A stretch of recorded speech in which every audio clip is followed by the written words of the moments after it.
ఇగో చూడుండ్రి panipuri kit అంట. ఇక చూడుర్రి బోల్ రేసే వరకు అందులో మసాలా ప్యాకెట్లు గిట్ల బెలాంచిన పూరీలు అయితే వెళ్ళినాయి.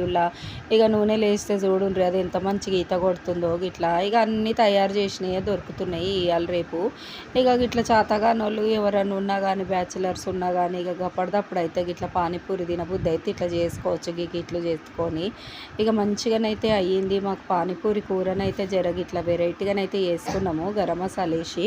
ఇక అట్లా కూడా బాగానే ఉందనుకోండి. ఇక తీసేసినట్టయితే ఏం లేదు. ఇక నిన్న పొద్దు మీకు ఏం చేయాలంటే ఇక నాకేమో చేతనైతే లేదని నేను కూర్చుంటే ఇక మా పిల్లలు అయితే గిట్ల చేసిర్రు. కిట్టు దొరుకుతుంది మమ్మీ అని ఇక కిట్ అయితే తెచ్చిర్రు. బయటికి వెళ్ళి అప్పటిదప్పుడు చూడండి ఇట్లా ఇన్స్టెంట్గా పానీపూరి అయితే చేసుకొని తిన్నాం. బుద్ధి తీరా తిన్నాం ఫ్రెండ్స్. ఇక బయట తింటేనేమో 20వి 10వి అన్నట్టుగా జరగించుకోవాల్సి వస్తుంది. ఇక ఇట్లా ఇంట్లో చేసుకుంటే మనం ఇక మనకి ఇష్టం ఉన్నన్ని అయితే తినొచ్చు. మనసు నిండా తినొచ్చు అనమాట. ఇక మంచిగానైతే వచ్చింది. పానీపూరి కూర కూడా మంచిగానే కుదిరింది. ఇక మొత్తానికి అందరం అయితే ఇక మంచిగా తిన్నాం ఫ్రెండ్స్. Bye bye.